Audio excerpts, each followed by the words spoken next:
दिल्ली की शराब नीति में कथित घोटाले के मामले में ईडी ने दिल्ली के मुख्यमंत्री अरविंद केजरीवाल को नोटिस भेजकर आज पूछताछ के लिए बुलाया था, लेकिन केजरीवाल ईडी के सामने पेश नहीं हुए।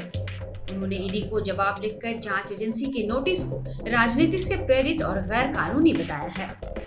हालांकि केजरीवाल की मुश्किलें अभी कम नहीं हुई है। माना जा रहा है कि वे भले ही अभी ईडी के सामने पेश नहीं हुए हों, लेकिन ईडी इस मामले में उन्हें दूसरा नोटिस भेजकर पूछताछ के लिए बुला सकती है। साथ ही केजरीवाल के गिरफ्तारी की भी बात सामने आ रही है। ऐसी आशंका सबसे ज्यादा आप के नेता ही जाहिर कर रहे हैं।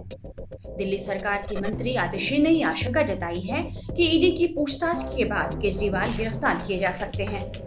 ऐसी ही आशंका पार्टी के कुछ दूसरे नेताओं ने भी जताई है।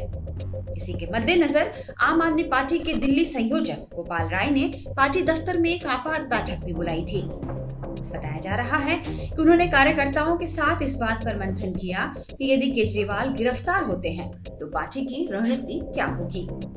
ऐसे में चर्चा इस बात की हो रही है कि यदि केजरीवाल गिरफ्तार कर लिए जाते हैं तो पार्टी की कमान किसके हाथों में होगी और दिल्ली के मुख्यमंत्री की कुर्सी पर कौन बैठेगा।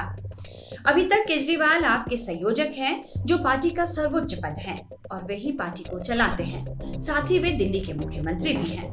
ऐसे में यदि केजरीवाल जेल जाते हैं तो आम आदमी पार्टी के सामने बड़ा संकट पैदा हो सकता है।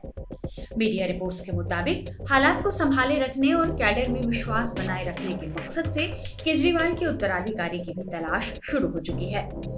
हालांकि केजरीवाल के सामने मुश्किल यह है कि उनका दाहिना और बायां हाथ समझे जाने वाले पार्टी के दो बड़े नेता मनीष सिसोदिया और संजय सिंह इसी मामले में पहले ही गिरफ्तार हो चुके हैं।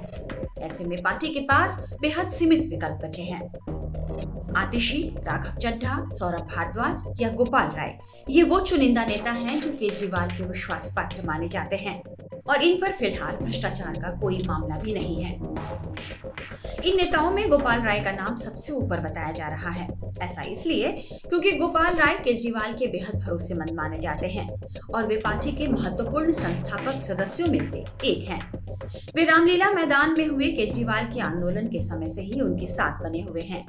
वे पार्टी की पावरफुल पॉलिटिकल अफेयर्स कमेटी के सदस्य भी हैं।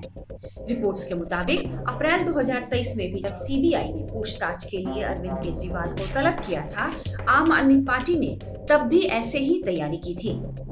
बताया जा रहा है कि तब अरविंद केजरीवाल की जगह लेने के लिए संजय सिंह और गोपाल राय का नाम सामने आया था। दूसरी तरफ मीडिया रिपोर्ट्स में यह बताया जा रहा है कि अरविंद केजरीवाल की गिरफ्तारी के हालात को देखते हुए उनके करीबी और भरोसेमंद नेताओं से सलाह मशवरा किया जा रहा है। इसके लिए कुछ विधायकों और सलाहकारों की टीम बनाई गई है, जिन्हें विधायकों और पार्टी कार्यकर्ताओं को यह समझाने की जिम्मेदारी दी गई है कि अरविंद केजरीवाल की गैर मौजूदगी में जिस भी नेता को दिल्ली के मुख्यमंत्री या पार्टी की कमान दी जाए, उसे किस तरह सभी लोग स्वीकार करें।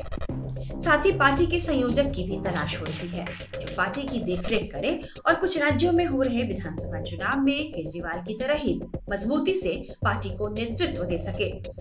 आम आदमी पार्टी के लिए दिल्ली के मुख्यमंत्री पद से भी ज्यादा महत्वपूर्ण पार्टी के राष्ट्रीय संयोजक का पद है।